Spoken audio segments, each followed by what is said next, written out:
This is The View from Where We Live.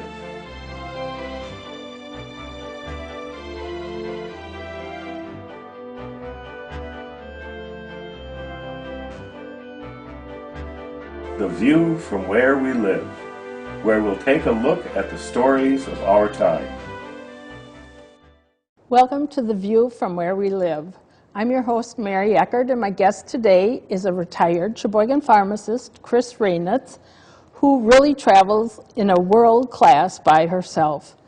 When she's been in foreign countries, she was known once to push someone off a train, a slow-moving train, but there are some fabulous stories.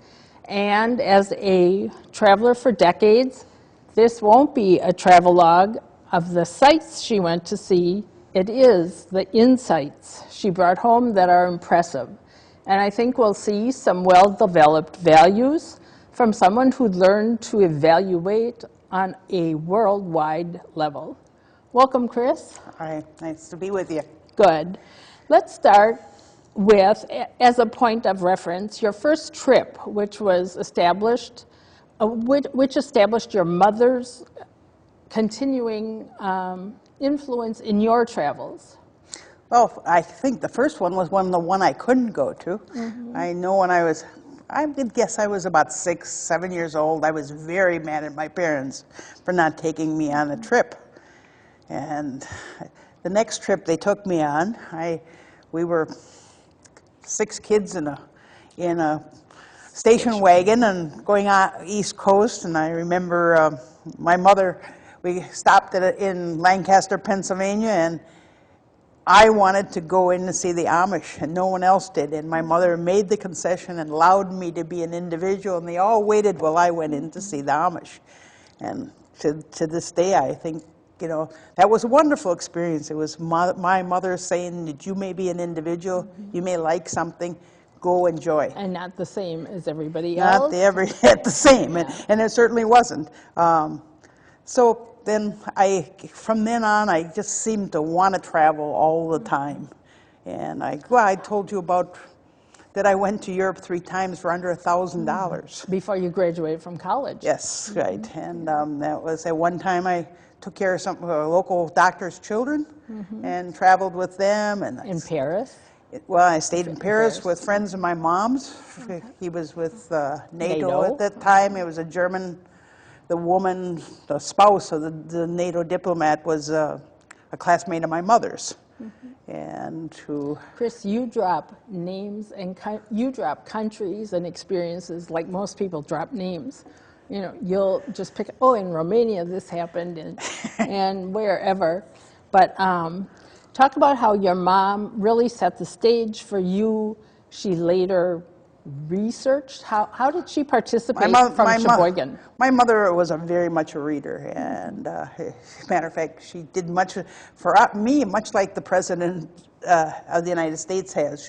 She would read things and clip them and say, "Chris, read this." So she pre-clipped for me. But one time I wanted to go to Andorra because I hadn't been there before. Yeah, a small country in Europe, and so I was planning to go skiing in Andorra. And I had my reservations, and she had picked up a gourmet magazine and said, "Look at this place called Bacare. Never heard of it." And she said, "It's a ski place. It's part of Spain, but it really isn't. It's really part of France geographically, but it is part of Spain politically." And she looked at it, and so the security travel called up and made my reservation, but we never got confirmation. Communication wasn't that good in those days. And so I flew to Paris and hopped in a train and shared a compartment with a French doctor, and we spoke French all the way down. And then I got to Toulouse, and there was no way to get to Bacare. And so I took a cab, arrived, and I'd reserved a hotel for $13 a night, and I figured it would be quite modest. So it was gorgeous, overlooking the mountain, multi-leveled. And of course, at the hotel, I was one of the few people without a fur coat. And church the same way, the same way. And so I went into the restaurant my mother had suggested for lunch the first day, and I met the only Spanish ski Olympian who had received a medal, and we had conversation, and he introduced me to tons of people, and I had a wonderful week. You travel alone a lot because, Well, I think versus with a companion? I think you compromise all the time. I think when you travel with companions, first of all, there's many companions that are wimpy that won't take risks. Mm-hmm. Secondly, when you compromise, you tend to go up in cost. And the more you spend on a trip, the less travel you can go. But when you travel alone... Well, when you travel alone, you encounter more people, you interchange with more people. You people have are to more experience, willing to help rather than you. with your friends, you're with the country. Mm-hmm. Precisely, yeah. And your best advice to any traveler? I like this. Well, I think there's a couple different things about. First of all, being a woman, you need to dress correctly. Mm-hmm. You need to be upfront about your moral values, and be very direct. I used to show people pictures of my family, tell them about my religion, and be very so you don't. Also, not to wear jeans, because in my day that gave off an aura of being a loose person, and I didn't want that. Mm-hmm. Also, another sort of side thing is I like to tell people when they travel, never skip church. Church is a very interesting venue. And it's not for religious reasons. Well, it is for me. It is religious, but at the same time, it's a cultural experience. And I've gone to various Protestant churches, Episcopalian, Catholic, which I am, and gone to them. But I remember one time I was on a Windjammer cruise, and I said Saturday night, I said, anybody wants to go with me? I'm picking up the tab for the cab. I'm going to church tomorrow. And the next morning, some people showed up. And we went to church, and the song for the Windjammer cruise is Amazing Grace. So someone mentioned it, and the whole church sang it for us. Mm-hmm. And that, for the next couple days, we were celebrities on the island. And one of the people on the cruise, who had been on a Windjammer cruise many, many times, he said this was the best Windjammer cruise they'd ever been on because of going to church. So it's one of your established bits of advice. Yes. Right? In your travels, you've seen how people think around the world. What's it led you to believe about the way Americans think versus the way elsewhere in the world they think? I think we discussed this previously, mm-hmm. is, a conversational attitude. I remember when I was in Davos, Switzerland, skiing for a week with a group of people, and we talked on philosophy and politics. It wasn't what you did as a business. It was the philosophy of life, the philosophy of politics. And I felt pretty dumb in the sense that I wasn't conversant with as much as I should be about the philosophical underpinnings of thought. And I skied with people from all over the world. The group that I skied with that year was probably 6 different countries, the 10 of us. And we left having all kinds of different opinions, but never an angry word or never emotional hurt.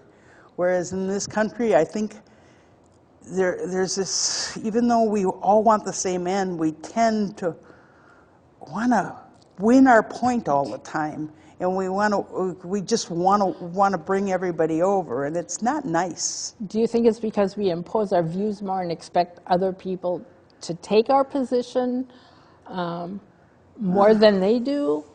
They sound more, this is my opinion, let's share. Here, I think it's do it my way. I think sometimes, especially in Europe, where you had so many different cultures, mm-hmm. they weren't at that point so homogeneous. Mm-hmm. And we tend to be sort of not, we used to be more monocultural. Mm-hmm. And it just seemed that we are in so many different camps, and when we do talk, it ends up being so emotional, and then you cut off the conversation rather than accepting people for their different opinions. because you've seen so many people and you've had so many experiences, I found it interesting the way you described your concept of creativity and where you learned about that in an apartment in Prague, and the way. Well, you know, creativity and that kind of stuff, I think this world is not as creative as it used to be because it's not quiet. You don't have playtime like we had growing up. We used to, you said goodbye to your parents at 9 or 8 in the morning and you came back at 6 at night. Your parents didn't know where you were. You were relatively responsible. And, you know, you just figured out the world. And I think, you know, when you're in different places, like, well, for example, during the oppression in Prague, during the communist era, you found in different apartments, beautiful, intimate, classical, the best in the world music. Mm-hmm. But you were in intimate settings and played by not just spontaneous playing. Well, it wasn't spontaneous. They were groups that practiced together, and they probably, you know, but they were very good, world-class musicians. And I think also I mentioned the Cuban experience in that, you know, in our country, most of the in quotes beautiful kids go into sports. Well, because that's an expression of their individuality. Whereas in Cuba, for example, it's not a surprise to watch the beautiful kids playing and running down the street singing arias, and a whole different flip on all that kind of creativity, how you express it. What you told me about these people perform beautifully and they express beautifully, but there was some tie-up in there that they can't. Well, it was a totally unfree society. Yeah. I mean, That's what I was getting at. It was just after the Prague Spring that I was there, and people were frightened to do almost anything, and you were convicted of the sins of your father. If your father was wealthy or if your father was educated, you were bad. The lack of freedom. And is that where your freedom? How profoundly you know, as Governor Dreyfus said to me one time, he said, I know how to create good Americans. And I said, okay, I bite. How do you create a good American? He said, when I was chancellor, you send people to Poland for the year. And when you understand how people can steal your freedoms, you value your own freedom so much more. And how they don't have. Well, you didn't have freedom. I mean, it's they you didn't even have freedom to buy a banana in those days. You know, I mean, it was just so restrictive. And that's how ensuring your freedom makes me a very passionate American. You had some interesting stories about taking risks, and the way you just described taking risks. Tell us some of the places you've slept in. That's right there. Well, I mean, sometimes you don't plan what hotel you're staying in or not staying in. And I remember one time going down the Baja in Mexico, and I arrived there. I didn't know there was going to be a bicycle race. Every place was filled. And I asked someone if I could sleep in the lobby. Well, it was a desert, and it was freezing. So I finally ended up sleeping in the dirty laundry chute. Just not for warmth. Not exactly what even gives me chills thinking about it nowadays. But different things like that. Or I was in Belize, and the hotel where I was planning on staying had burned down a year ago. The guidebook was out of date, and so I hopped on top. I didn't even tell you this. I hopped on top of there wasn't one truck was leaving town that day. It was a Coca-Cola truck.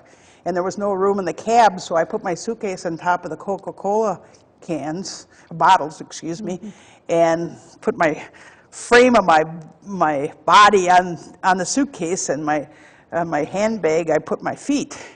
And for 7 hours through the jungle, I was looking up at the stars. The truck was moving? Oh yeah, for 7 hours we were going through the jungle. And I was taking my ride out of town. Because I didn't know if I should, as a single woman, should trust staying anywhere that night. So I decided to go, well, few days later, I had like 100 ticks on my body, but that was one of those things in life. Tell us your definition of a risk. Or from taking risks, you have to learn that some of it may be. I think when you just go to experience and don't plan it and don't make it finite, you're going to run into problems. And you have to be, and this is one of the problems with traveling with a lot of people, is that they're not tough. Mm-hmm. They can't roll with the punches. When things happen wrong, mm-hmm. you have to find a solution, and the solutions aren't always pleasant. Use the words you said in our little interview before. Sometimes you get garbage. Oh, you get garbage. And you must learn to handle garbage in experiences. I mean, I didn't even tell you about that, but one time I was invited to a party in one of the very exclusive areas in Uruguay, and I was invited, and everybody else was invited. I realized that everybody else, when I arrived, that everybody else was disinvited. And I was frightened, and I had a feeling I was going to be attacked. So I just lied my way out of it and left. I lied a lot that day, but I figured I had to save myself. Yeah. But I don't know if it was true, but it was my gut reaction. Yeah. So you really learned to roll with the punches. Oh, yeah. You make mistakes, and you get out of them somehow. Okay.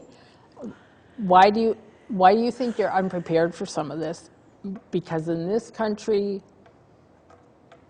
What do you mean, unprepared? You have to learn to roll with the punches, because... You can have those same kind of problems in our country. But you told me that you think because we are educated, some people are spoiled, we go to Europe and expect... Oh, first, we go everywhere and expect everything to be like America, mm-hmm. instead of experiencing what is there. You know, I remember staying with some Puerto Ricans, and we were staying at a hotel in Mexico, and I said, oh, they should fix that up. He said, no, Chris, you don't want to make this like America. It needs to be how it is. And to experience things the way they are, and don't make them in the image of our country. As a priest told me also in Mexico when I was studying there, because I was working for the Catholic Church at the time, he said, if you're going to sell Christianity, don't sell Americanism. Sell Christianity. And that's an interesting thing. No matter what you're selling, you don't always have to bring your culture with it. Mm-hmm. One of your more interesting experiences, and one you thought viewers would like to hear about, is being lost. And the red flags that you found in Bulgaria. No, tell that whole experience. I had bought a car in Paris.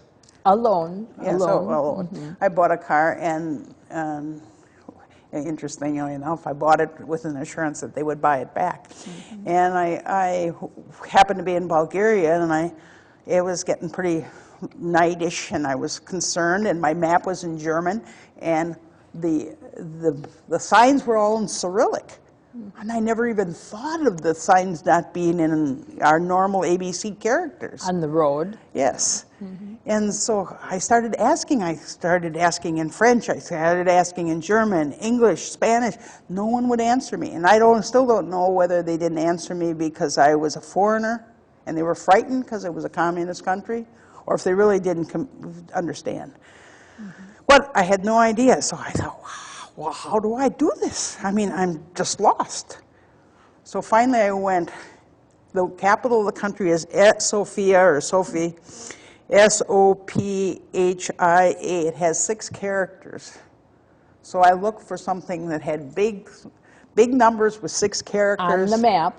No, not on the map, on the road. Oh, on the road. The map. Okay. The map was in German. I could read that, relatively speaking, but on the road. You just followed the 6-letter signs. 6-letter signs that were larger than other 6-letter signs. And I got to Sofia that day, that night, and checked into some sort of hotel. But when I did leave Bulgaria, examined my car so thoroughly with radar and things that they ruined all my film that I had taken on my whole entire trip, which was when I And arrived. that left you with the practice of no cameras. Oh yes, I guess I don't take pictures anymore except for the lens of my eye now. I just And you find that adequate? I find it adequate. I don't think most people are interested in other people's travels. And you tend to put these pictures away, even though they mean something to you for 3 or 4 months. They go into your attic of stored knowledge, but I don't think basically it's that worth it to take pictures.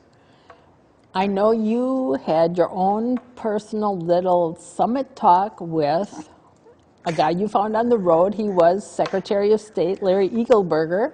And tell us. I was considering, you asked me who was probably of my travels, who was the sort of the most interesting person you met. And Governor Dreyfus was a friend. And I said I was going this direction, and he said, oh, look up Larry Eagleburger. He's from Wisconsin, and he's a nice guy. He's a friend of mine. And Larry Eagleburger was the only Secretary of State in the United States that went from the bottom of the pile to the top of the pile ever. It's up to this day. And I went into the embassy, and he had his feet up on the table. He said, Chris, what would you like? A Wisconsin beer or milk? Wisconsin milk. I said, I'd love Wisconsin milk. And so we talked about it, and he asked me if I would be interested in working for him. And I said, no, I haven't been home in a long time. I'd like to get home. But he asked me if I'd help him chase a crazy woman around Yugoslavia, because he should be spending his time on real work, not on chasing people around. He wants you to put out fires. Yeah, put out fires for him, exactly. But then I asked him about Tito. I said, I don't understand this government. I don't understand Yugoslavia. It doesn't make sense to me. This isn't communism like I'm seeing in the other parts of the country. He said, oh, Tito just lies. Tito pretends it's communist, but he just uses the communists for whatever makes his country good. And Larry Eagleburger was a very interesting fellow, because he probably does what we all should do. He wasn't the most elegant diplomat. I mean, diplomats you think of as elegant. He drank too much, smoked too much, wasn't physically fit, anything. But he knew his opponent's argument better than they knew it. So he presented their argument, and then after everything was on the table, it was easy to negotiate, because he knew their arguments better. When you were moving around through different diverse groups of people, all the women were just fascinated with you. Yeah, there was this one woman that I thought was, two of them, two groups that I thought were quite interesting. One was, I was in Babylon, Czechoslovakia, which is Bohemian, part of the Czech Republic now. And it's the area where my ancestors came from. And I picked up some students, and they were intrigued to know, but they isolated me from the students because I was an American. They were frightened I might contaminate them. And I was talking to the receptionist, who was elegant and beautiful and sharp, and she said, I'm very uncomfortable with you. I said, with me? Uncomfortable? What did I do? She said, well, you're... No, she was comfortable with cosmonauts and world dignitaries, but you... Yeah, she said, I'm comfortable with all these bigwigs that come in here all the time. He said, but not with you. I said, I don't get it. And she said, well, I've never met a woman that could do what she wanted to do. Because I was just traveling around the world, going to see it. And she had never met anybody that just could do what they wanted to. And there was a group of Romanian medical students that had the same impression?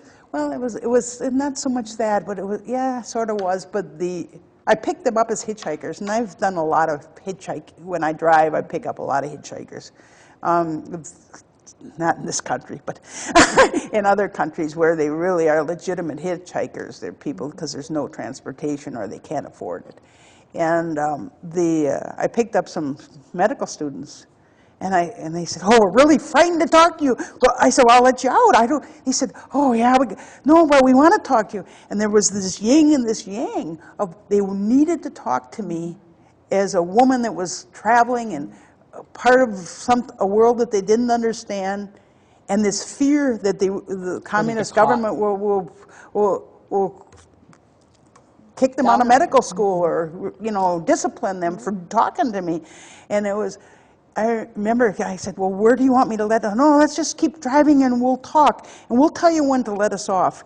And so I did let them off, but it was that anxiety, that torn, that fear. And the point you came away with was you didn't understand your own freedom. I still, you know, that concept of, you know, I mean, that even whether it's a sexist, people think it's a sexist society, that women don't have a freedom, but I don't really feel that way. I just think you got to go do it. You know, I mean, to me, it's just doing what you want. And the freedom to do what you want and to ignore what everybody else is going to do, because no matter if you're a guy or a girl or anybody, people are going to try to infringe on your freedom. But to grasp it. I told you about who I think was a CIA agent in Guatemala, who told me not to associate with the people I was associating with. And I thought, first of all, how do you know my name? You know, and I said, I'm not involved in their government. I'm not involved in their politics. I am associating with people that are involved in it. But I'm an American. I'm stupidly, I said this. I might admit as a grown adult, I might not say that. I want to hang around with those people. They're interesting. So get off my back. You know, but they were warning me. Some sort of government person was warning me that I shouldn't do what I was doing. Yeah. You sound like such a citizen of the world, and I know that when I said that in our pre-interview. I don't feel a citizen of the world at all. No. Very much an American. I'm American. I cry when the anthem goes. I cry when there's a flyover. I'm just the people that commit their life. And I said that I think we all as Americans need to. We believe we should have 2 years of service, compulsory service in this country. Not to the military, compulsory service. And I just think you need to have a passion that you're part of the team that's making this world better. And the world meaning the world we live in here in the United States. Yeah. I know this is all grounded in your childhood, dreaming and playing with your pals and the parenting you got. You told me that you go because you don't know what you're going to experience, and that the last thing you said to me in the pre-interview was, "I want my dreams fulfilled." I don't know what my dreams are. Yeah. But I dream a lot, and sometimes people think I'm a little crazy because I dream a lot. But I like to think that I'm not going down the same path. I like to think that we're thinking out of the box, and I hate the term out of the box, or I like the term much better, tangential thinking, in other words. Sort of tied into the world, but just a little bit different and refined. Chris, thank you. This has just been fascinating to me. I think information like this, the values you have, help people make decisions. In fact, I think an hour discussion with you should be a graduation requirement for high school kids. That's nice of you to say. If you would, I would like you to come back and tell us about your high school class of overachievers who obviously were thinking the same way, right? Yeah, right? Well, there are a lot of overachievers that I went to school with. Thank you. Yep. And thank you. I'm your host, Mary Eckert, and I hope we've enhanced the view from where you live.